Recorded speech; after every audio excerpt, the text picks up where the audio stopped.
Welcome to Full Steam Ahead. We're here to boast the vitality of black folks and black institutions in science, technology, engineering, the arts, and math. We're also here to learn. We're here to learn from dynamic change agents who often find themselves at the intersection of art and technology. And so I'm gonna do my self-introduction. I am AJ Gwynn. My IG name is Nice Shot AJ. So I do photography, cosplay photography, event photography, and for my profession I do cybersecurity.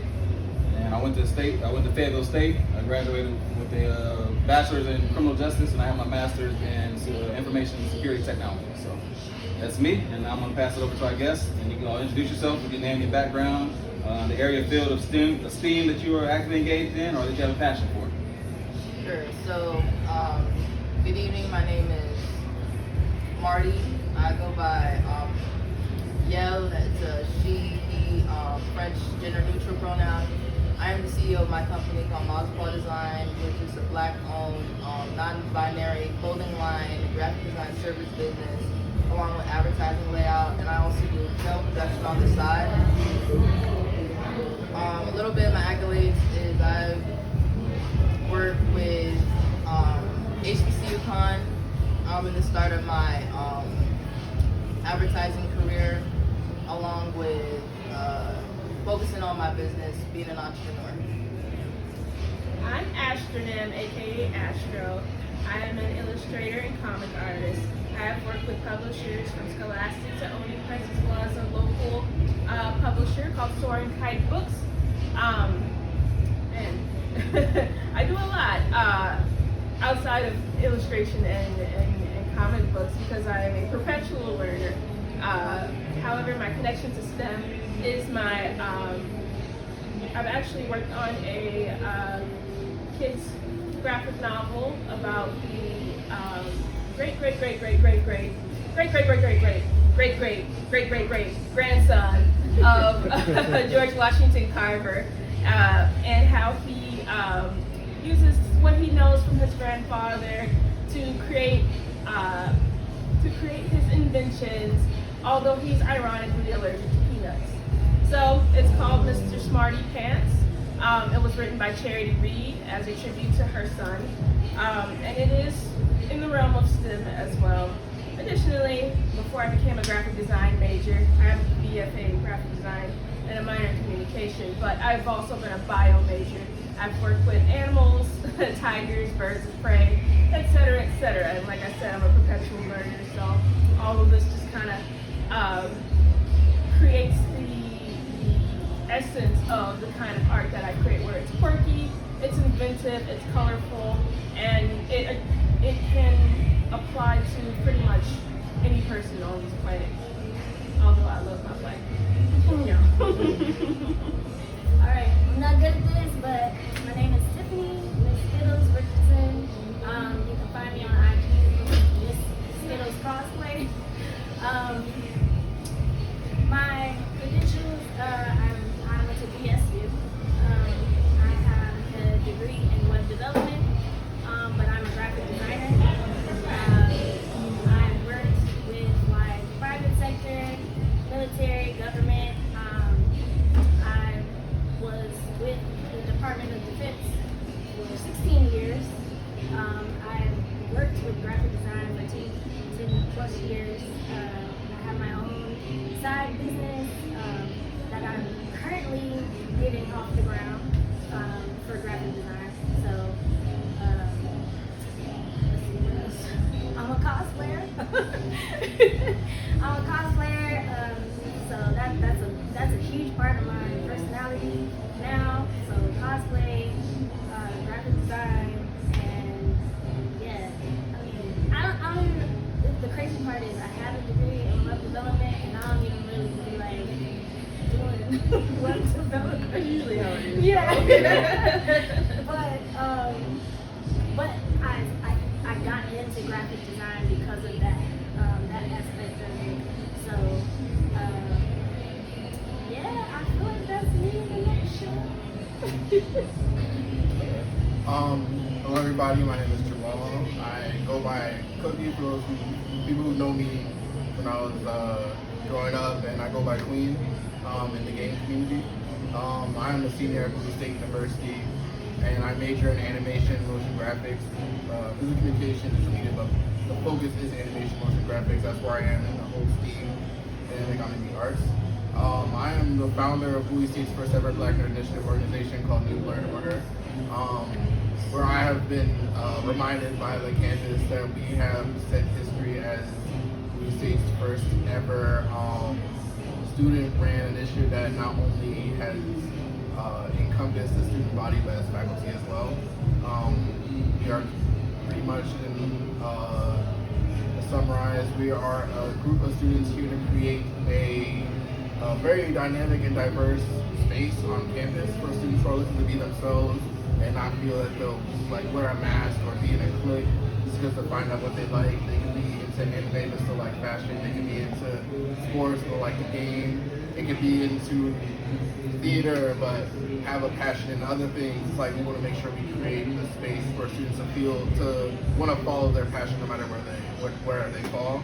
Not feel like they have to be boxed in with whatever they're interested in. We have been a part of many organizations and many conventions. First, we started with HBCU when they came in 2023 at Bowie State. From there, we had our panels consistently for the past 3 years at 3 years at BlurredCon. We had a panel at KatsuCon.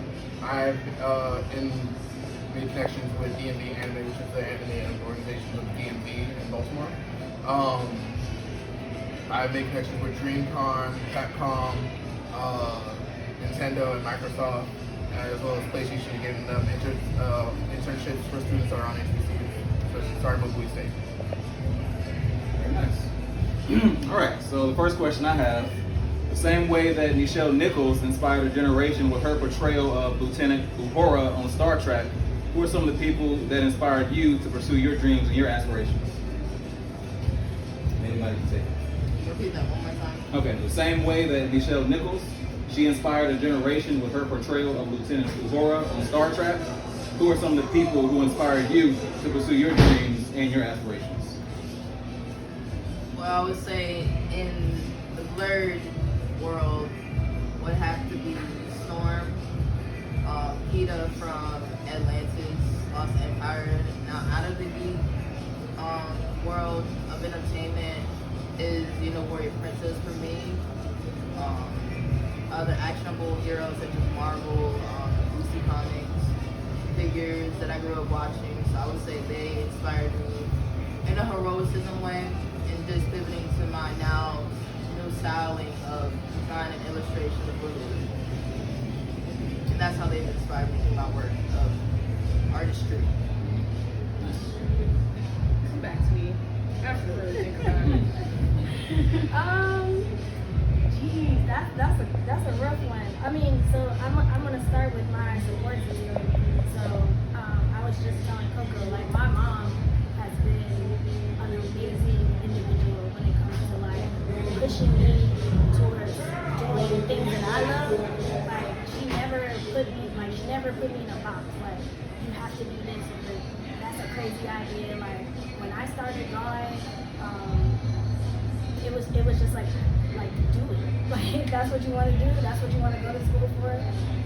I'm gonna let you go to school. Like Art Institute initially, like she was all for anything that I wanted to do. So my mom is a huge part of pushing me towards the arts.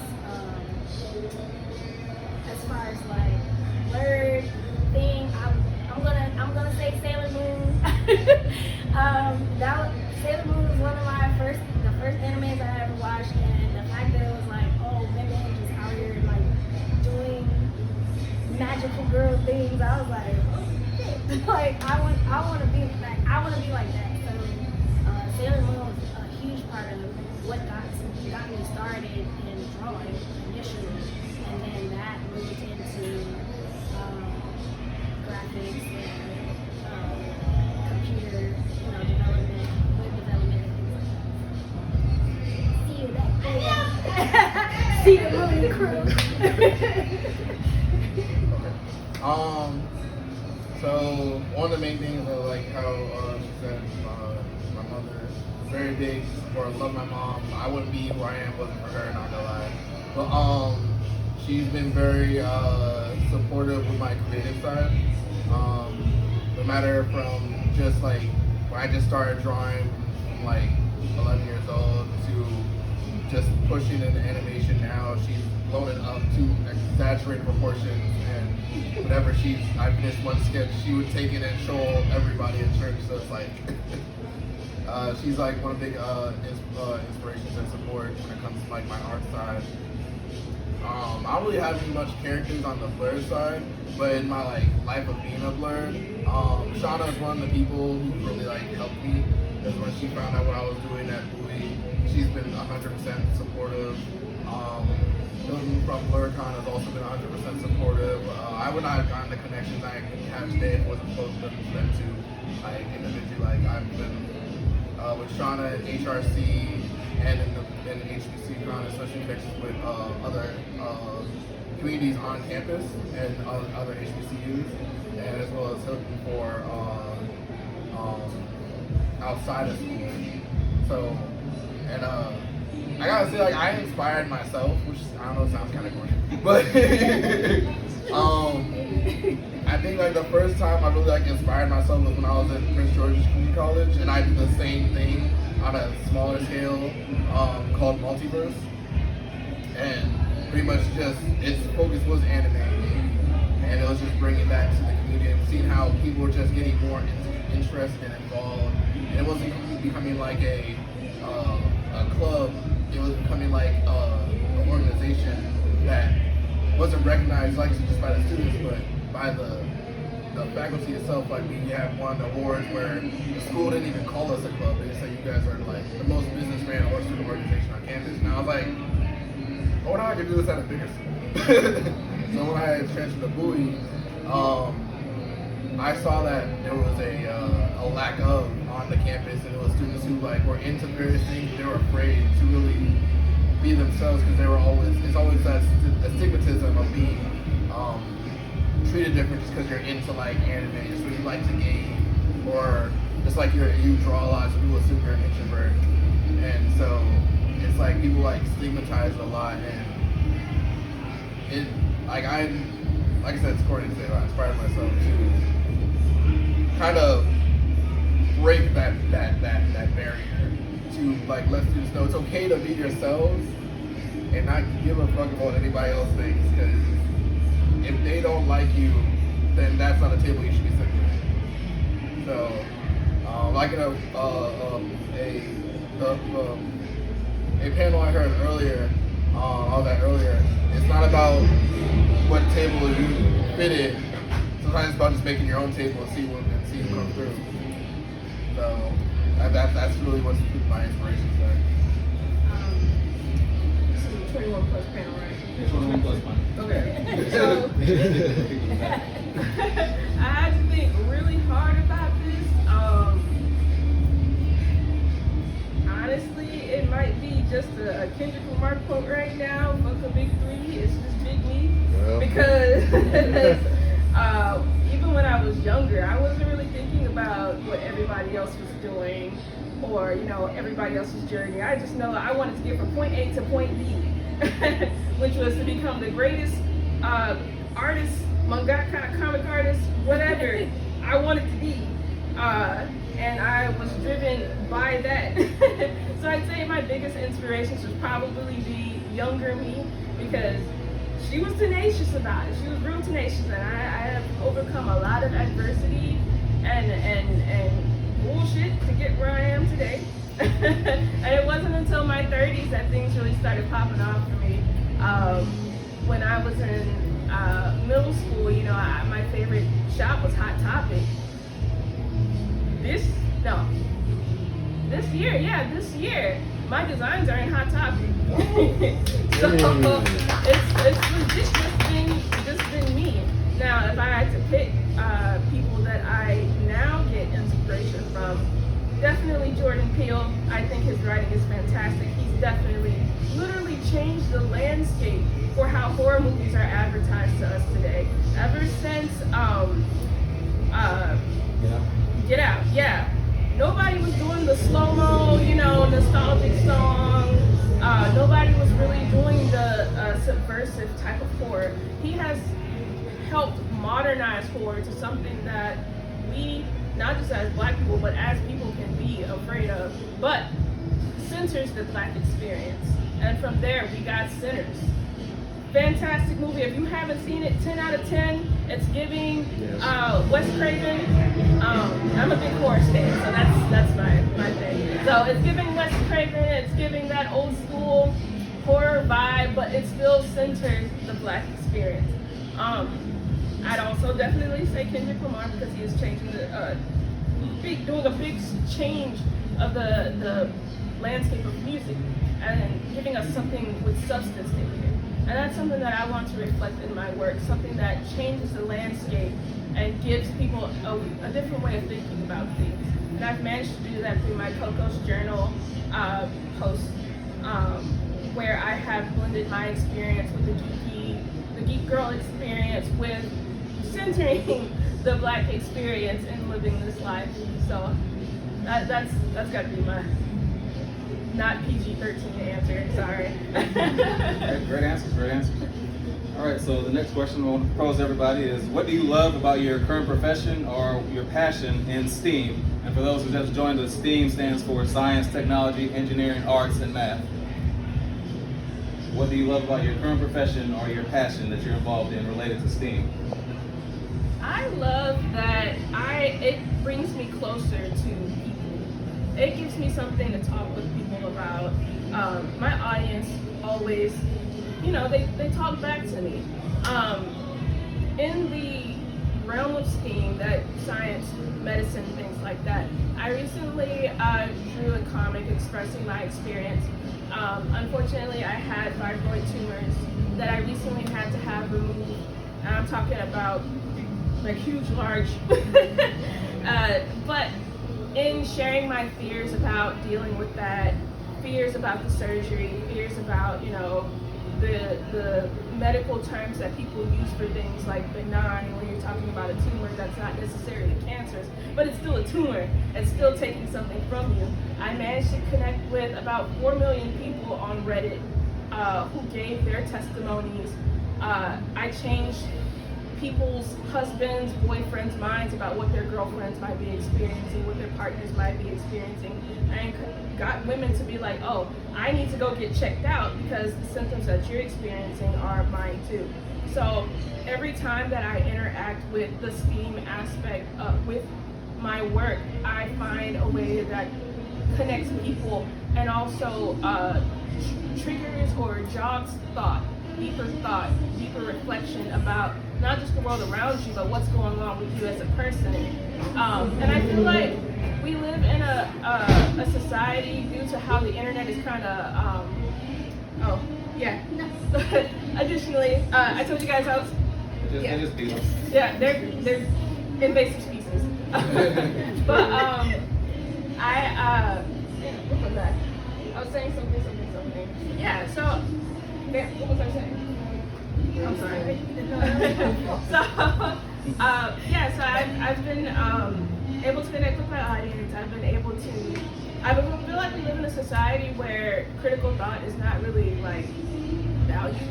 I feel like people are too plugged in to really enjoy the world around them or even really think about things further than what you see like on a Reddit thread or on a Facebook social media post, because everything is monopolized by social media right now. So I always feel it very rewarding when I hear things like, oh, I've experienced this too. I never thought about that. Oh, wow, this gave me something to consider or talk to my doctor about. Oh, I never looked at, opening your mind. I love that part of what I do.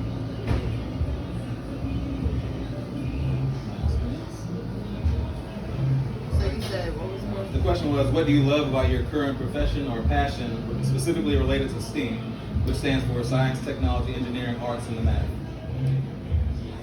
Well, currently right now, I love how within my major, I completed a senior thesis that has been almost 4 years in the making, titled Aitunula, I Seen Tribute. And as we're in troubled times right now, I made it my responsibility as a Haitian non-binary to basically give the positive side of the country that often leads to the stereotype that people believe in the media, and now more than ever with ICE and everything else that's going on.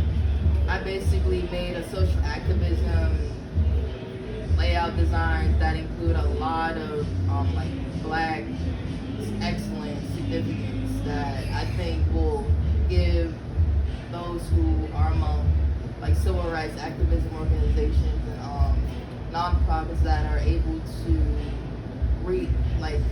reinvent that same historicness within the country that I produce as series of collections through the actual diaspora for people to understand, the public to understand, and to be exposed to new information of them not being familiar with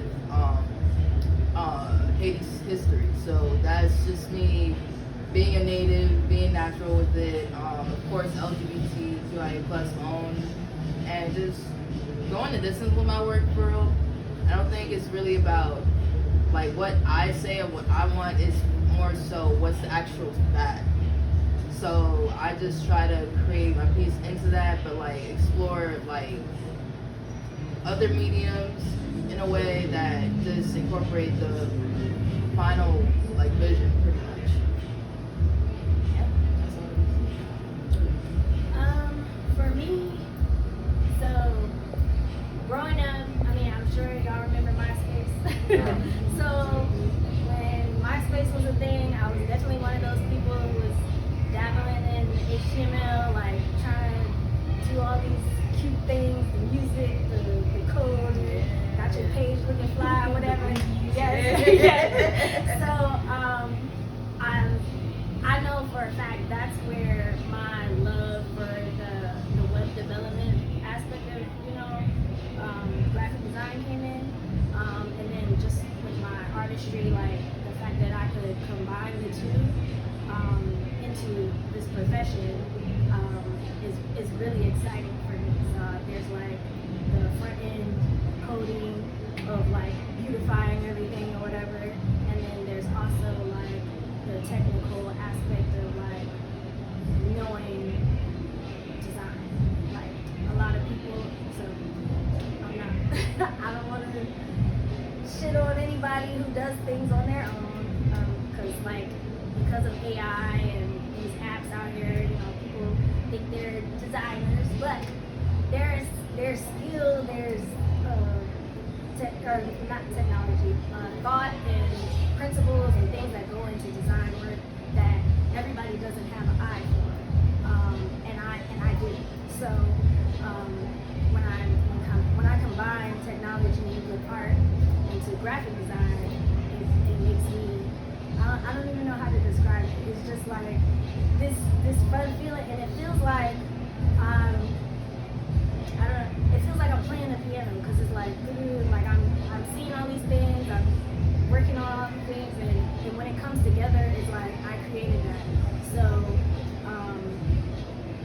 when I was in school, it was like I have very bad imposter syndrome, but when I started working for the government, some of my like major projects were like I created a whole branding guide for my entire agency to follow.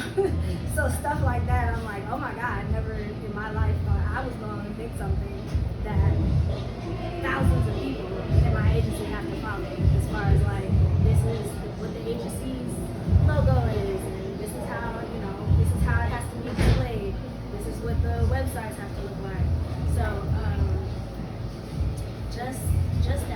just the thought of bringing technology and art together and creating something completely different for somebody else is like a special feeling. And everybody here in the back there? Let's do that. Just project a little bit more. I got you. So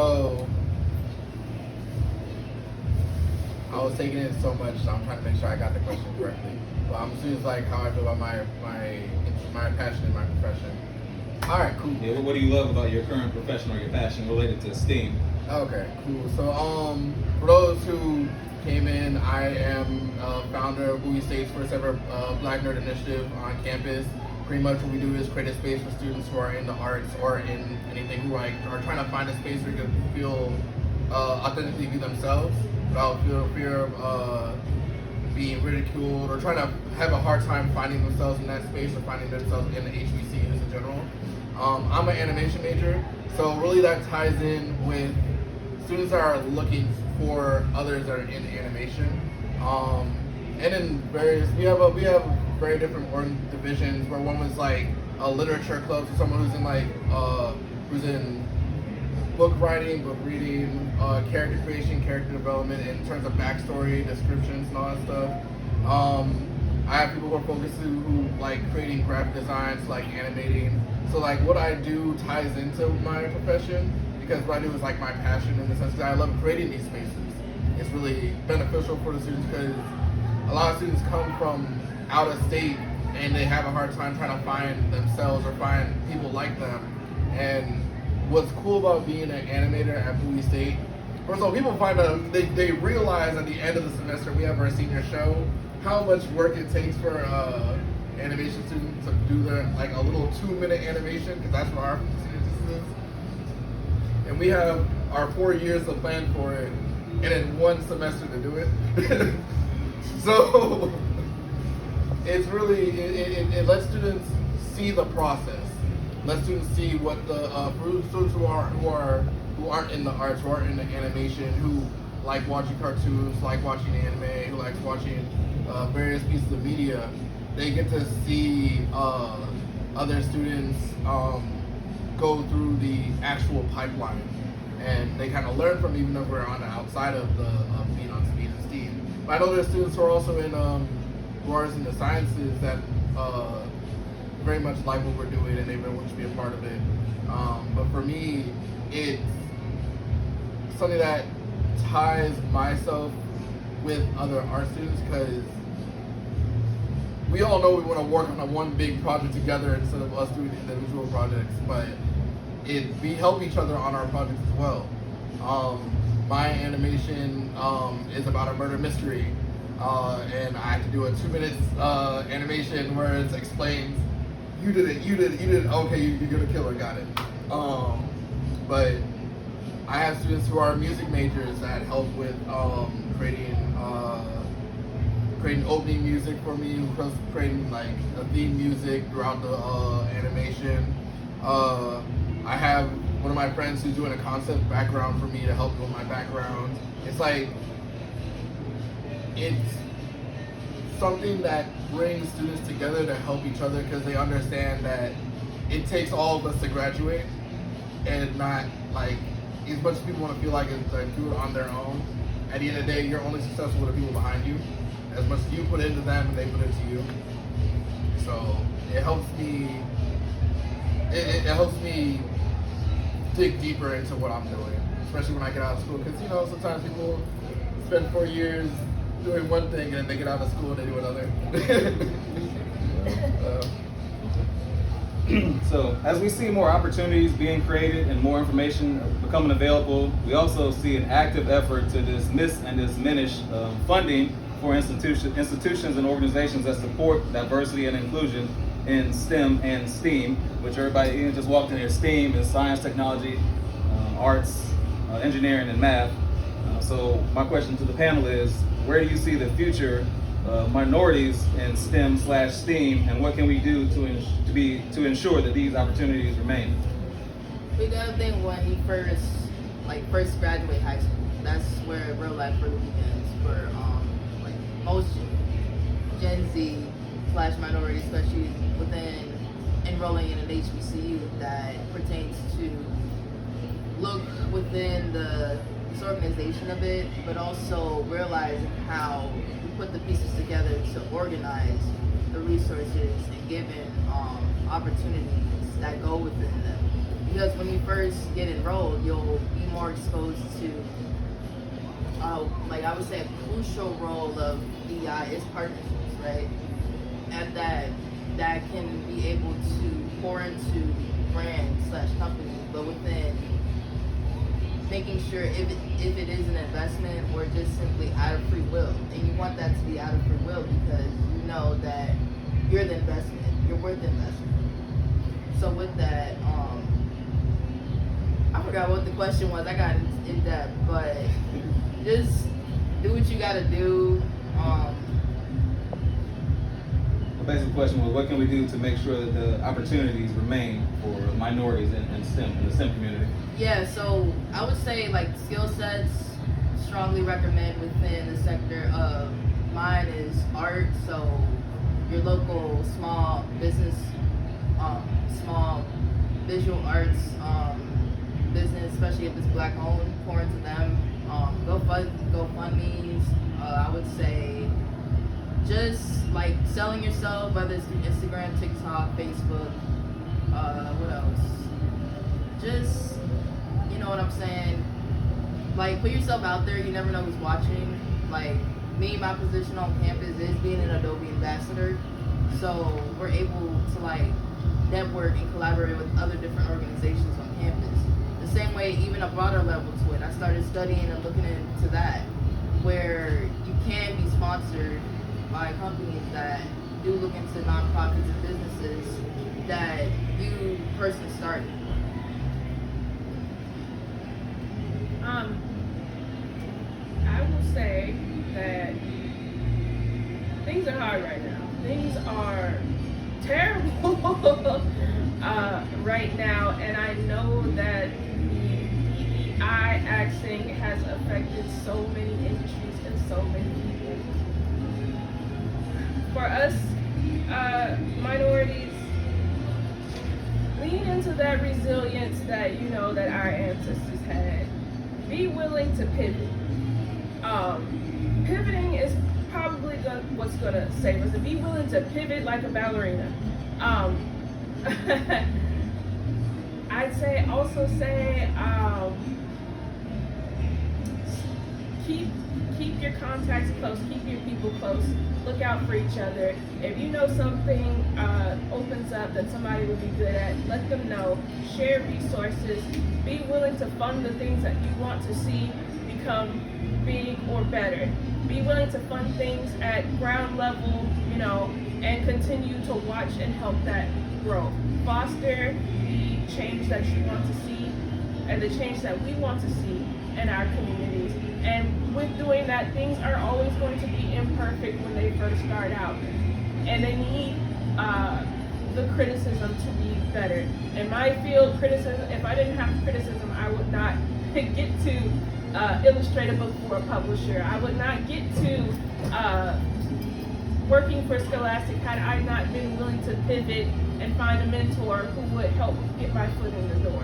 If it wasn't for the people around me who encouraged me, who continued to build me up when I'm at my lowest, who continue to offer resources when I need them, I would not be where I'm at today. And I encourage you to be that person for somebody else in your community. If you have privilege, help open doors.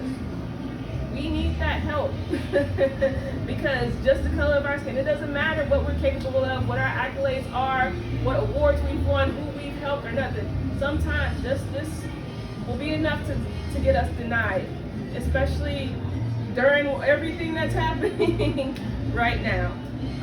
So that is my advice to the grand totality of that question. So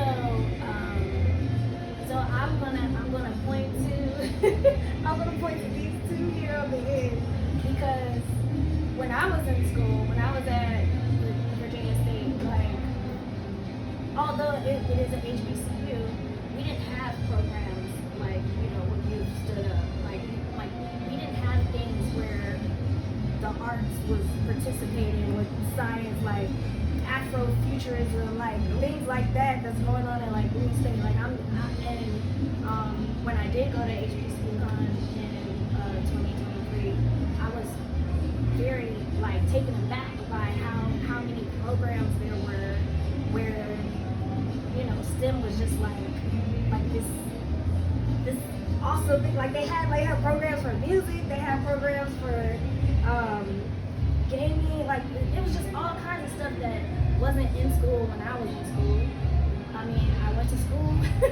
We had it was visual communications. That's all it was, and we did everything in visual communications, from the technology aspect to it, painting, sculpting.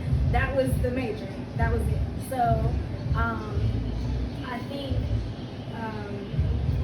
students like yourselves pushing these programs forward and putting more eyes and allowing people to feel comfortable in these spaces so they can progress outside of college and feel comfortable making the types of moves that you all are making. I think is incredible. So I mean,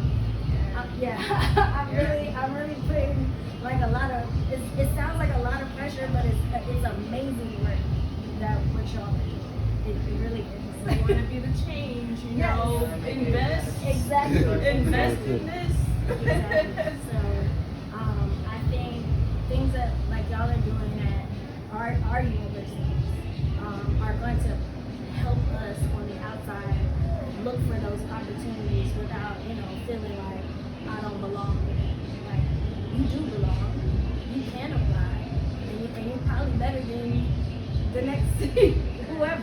I also think it would be great if like maybe someone just opened up like some sort of system where people who have graduated or like are in a certain phase of their life can come back and learn the necessary skills to keep up with what's happening, because technology is going off. Like 90s babies and 80s babies, we literally have been here across the generation. We were here when dial-up,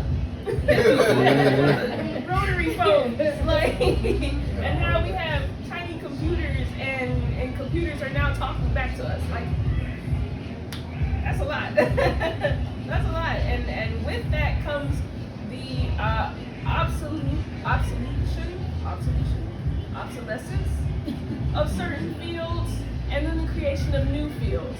So there are hurdles to jump as we age because of how fast technology has gone. I'm talking about like, so maybe that could be something that somebody takes the mantle of, help the older generation keep up.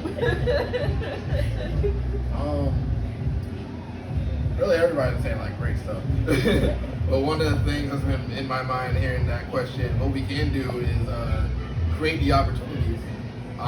One of the things that I've been ensuring to do, I know Marty's been doing it, especially when they were Adobe ambassador, is giving people opportunities to work under Adobe, work with Adobe products.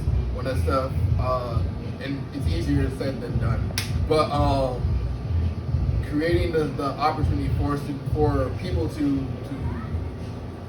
find their place, or opportunity to start their journey.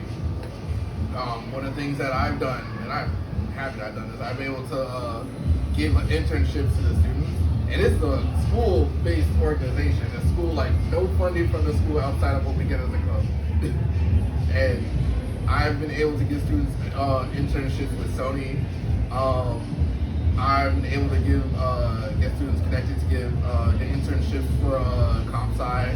And one of the things, our professors on campus, Professor Maggie Francois, I was speaking with her like right at the end of the semester, and she asked me, "Are you a coder?" And I was like, "Nope." But I do have friends who are coding. It's like, "Oh, okay, I got it." I know somebody. I'm looking for some internship. I was like, "Oh, send me the information. I'll send it out right away." And one of the students got back to me and like, "I did not know we were able to get this opportunity." I was like, "Well, that's what happens when you're an employer. The stuff just comes to you." But it's creating the opportunity for anybody who has trouble finding it to help them progress in what they want to do, especially in our, like, as minorities, knowing.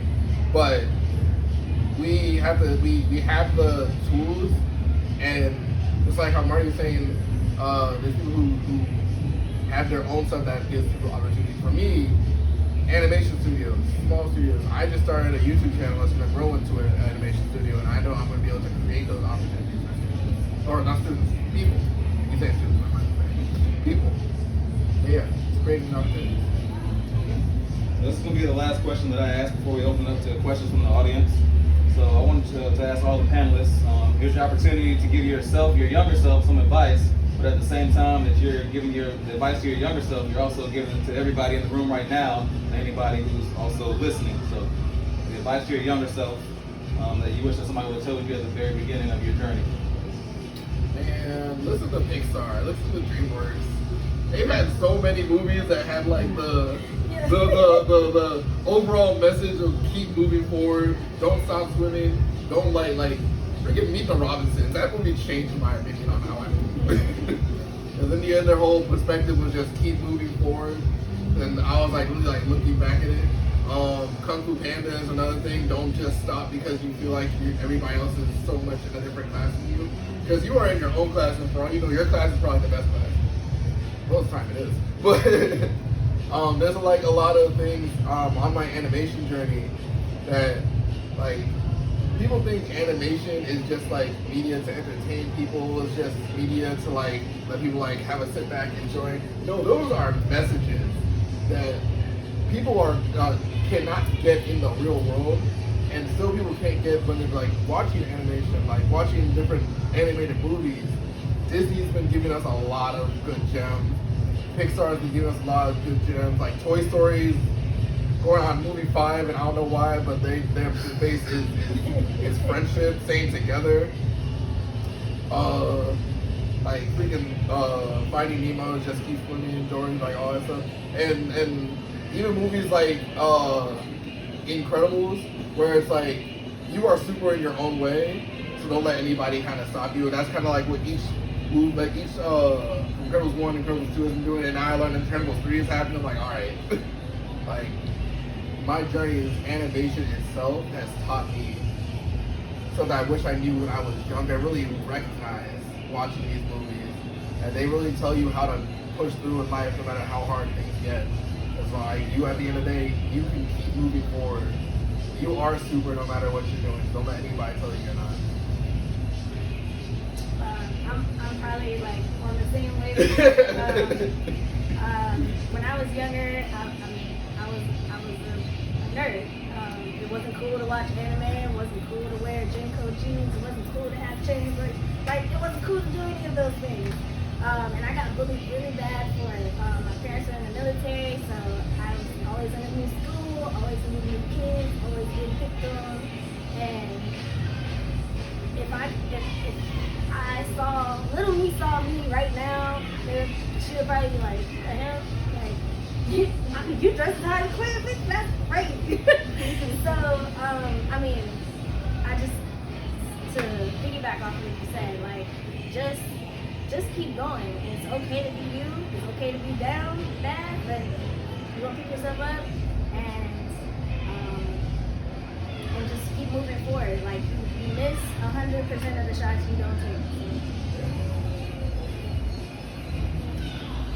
You are already good enough. Say that again. You are already good enough. That's the message. That's it. That's the message. Say it any better. No, it's never too late to grow up and know that there's nothing wrong embracing your inner childhood. Facts. All right, I want to take the time to open it up for some audience Q&A. So, anybody has any questions for our esteemed guest here? Hi, audience. All right, we got one standing up. Let's start with her. Go ahead, Mary. What is the project that you completed that you're the most proud of, or that caused you to feel like, yo, I've really grown because of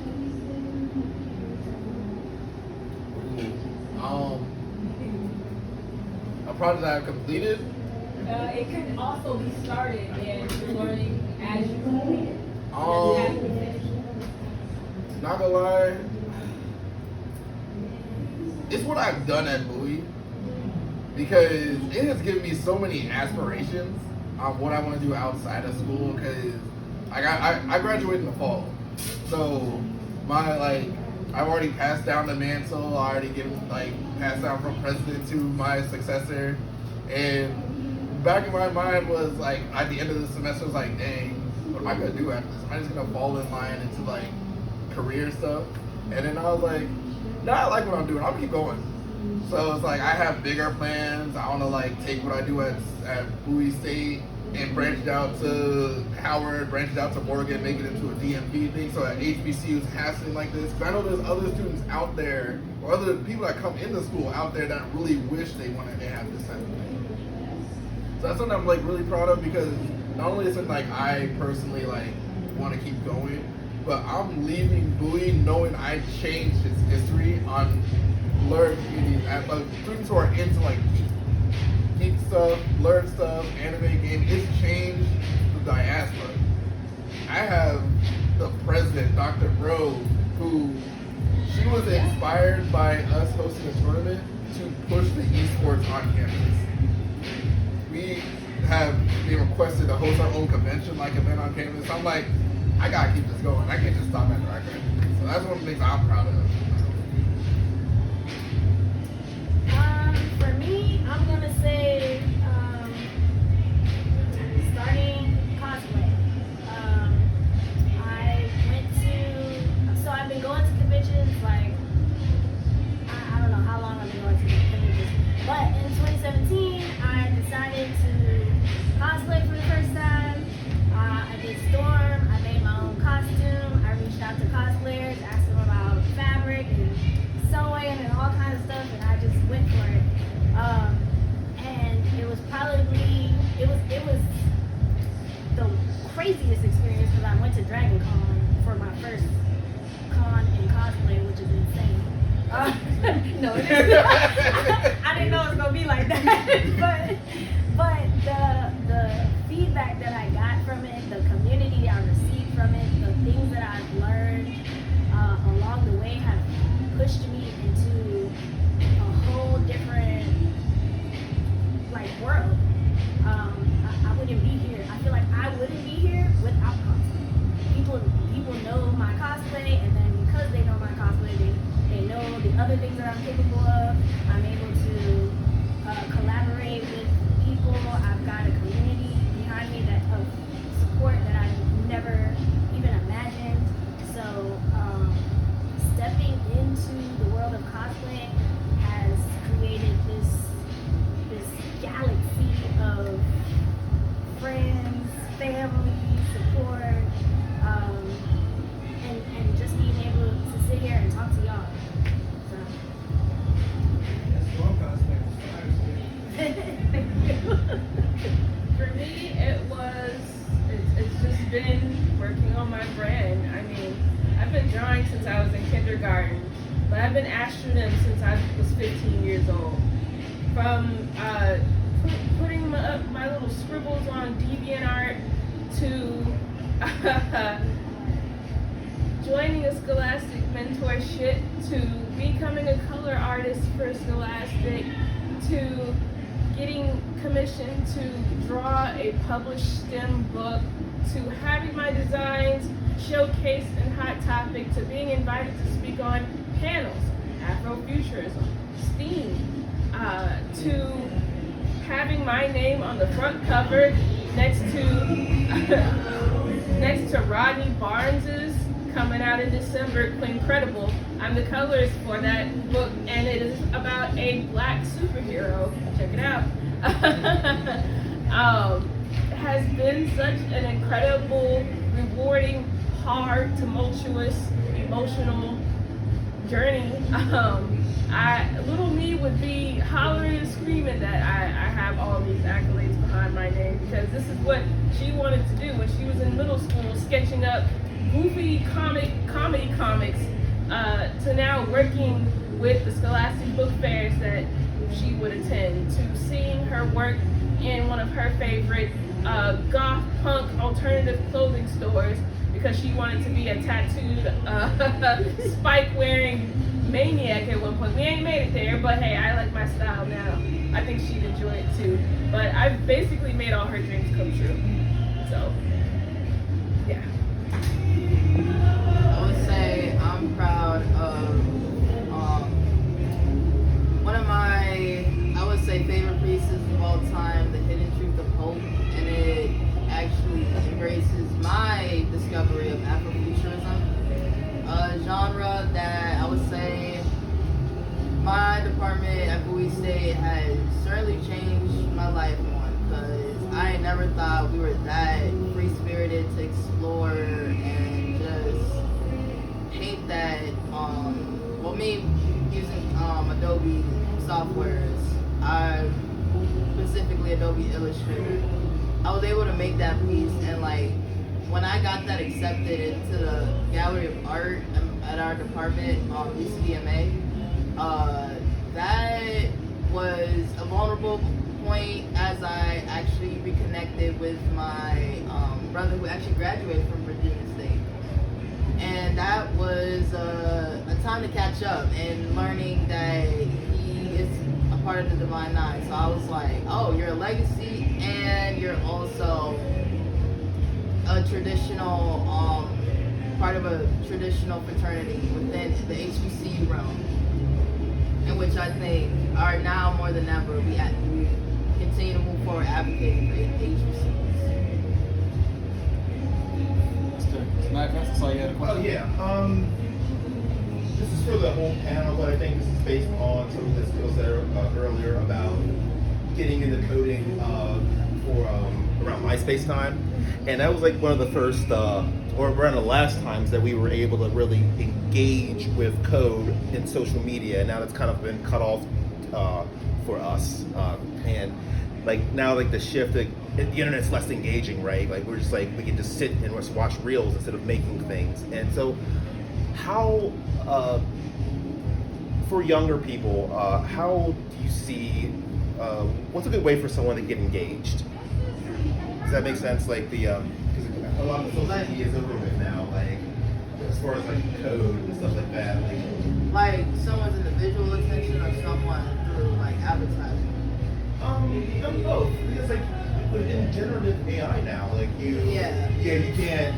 They're automating a lot of things, and now you have to like fight. You have to I think in person, but I would say in person is the best approach. Mm-hmm. If you can, if not FaceTime, like a personal individual attention, or just for promotion. Personal. Yeah, definitely. Like at least for me, if I'm meeting with a client in person or through FaceTime, yeah. Just for clarity, you're saying you want to engage with code, or I might be a little. I want younger people to engage with code or in the arts and that sort of thing. How do we get them interested and maintain that interest if they're not able to like implement that in like social media and such, you know? A lot of younger people, it's like a hit or miss. It's because a lot of them feel like they can't do arts. It's like they can't draw. So it's like giving them opportunities like a drawing group or like a let's draw together. It's like a lot of YouTubers be like a draw with me where they do an open stream and they just like have people also like follow with their art, and also otherwise it's encouraging because I know people like to do fan arts a lot, stuff like that. In terms of coding, I think code falls into the same thing, but more of like not a coding class, but like want to learn how to code in like coding 101. Right. That kind of falls on a personal level because people kind of like they don't want to be in a course where it feels like everybody kind of focuses on, or like one person focuses on too many people. They feel like a number instead of like a one-on-one connection. So, I've worked with kids as well as adults. I've done the draw with me things, and you know, lately what I find is that people want instant gratification. They want to immediately be good at something, and that's part of the problem. Because you know, technology is at the touch of their hands. They don't have to search or anything. They just type it in and get the answer, or they'll go to ChatGPT and have that think for them. I think somehow reminding people that, because in general, this is a in general thing. It's not just the kids. It's everyone. I feel like to some degree, reminding people what the fun of the journey is very important. The journey to getting good. You know, just like with video games, you don't start off good at Fortnite. No, you have to get shot in the head by Naruto a bunch of times before you're good at Fortnite. So, finding a way, when I would teach kids who had never had an art class before, people who've never picked up a pencil in their life, what I found helped a lot was breaking everything down into simple, achievable steps. Before we would start the actual drawing of Midoriya from My Hero Academia, I would have them draw circles. I would have them draw triangles. I would have them draw rectangles. Just general shapes that would eventually be applied, because they can do that. Yeah, I can draw a triangle. Yeah, I can draw. Okay, so we're going to use this same thing, and we're going to draw a decagon. Start with the oval. We're going to do half circles for the eyes. We're going to do a little regular smiley face for the mouth. By the end of that class, they had full-blown recreations of a screenshot of a My Hero Academia, what do you call it, animated screen cap, and it was almost one-to-one for most of them. People still have it on the refrigerator. Like, for the kids, it was introducing them to things that they were actually interested in doing. What I identified was every kid's skill set. I had kids who were good at building. I had kids that were good at painting. I had kids that were good at drafting. My builders would help me create the stage. So we did a Lion King Broadway recreation for theater kids. My builders would help me put together the cardboard boxes in the shape of the rhino, the giraffes. My drafters would be cutting out the zebras, and my painters would be painting the animals. When those kids got to see their work on stage, they were blown away by how it all came together. So I think it's definitely just appealing to, when it comes to adults, that inner child, that reminding them of things that they already know, and just having those fundamentals applied to something more complex. And with kids, focusing on what they're good at, build up their confidence in themselves, and reassure them, you know, you have the know-how and wherewithal to do this. You just have to activate that core. You know, you got to activate that whatever, the umami, whatever you call it. You gotta activate it. The last thing that would help that is uplifting them as they kind of go Yes. through it. 'Cause a lot of people take themselves out so quickly. Yes. They take their mindset out so quickly, or they let other people be quick Yeah. to tear them down. But Remind they them, need, failure is not the end of the journey. It's a redirection. All right. Well, I think our time is up. It is 8:01, so we want to give respect to the next panelists come along. But I do want to give every one of our guests one last time to, shout out your Instagram, your Twitter, let everybody know where they can follow you guys and support you guys at. My Instagram now is queen_2cozy. I had like some still cook too cozy, but that's gone now. So queen_cook2cozy is my Instagram. My Instagram is Ms. Skittles, MZZ Skittles, TR_cosplay on Instagram, Facebook, and TikTok. I'm Astronym, that's ASTRONYM on Instagram. And I'll be in the Artist Alley, the vendor section. So if you have any more questions, feel free to come up to me to chat or send me a DM. I'm pretty responsive. My Instagram, both my business and personal, is the personal being Mardi Zoe commercial, and then Mazopal Mazopal and then design. And yeah, follow me on LinkedIn. I connect pretty well on LinkedIn, YouTube. Subscribe to Mazopal Design, Mazopal Design. All I'm your host, Steve Harvey. You can find me at Nice Shot AJ on all platforms. Thank you all for coming out so much. We appreciate you. Thank you.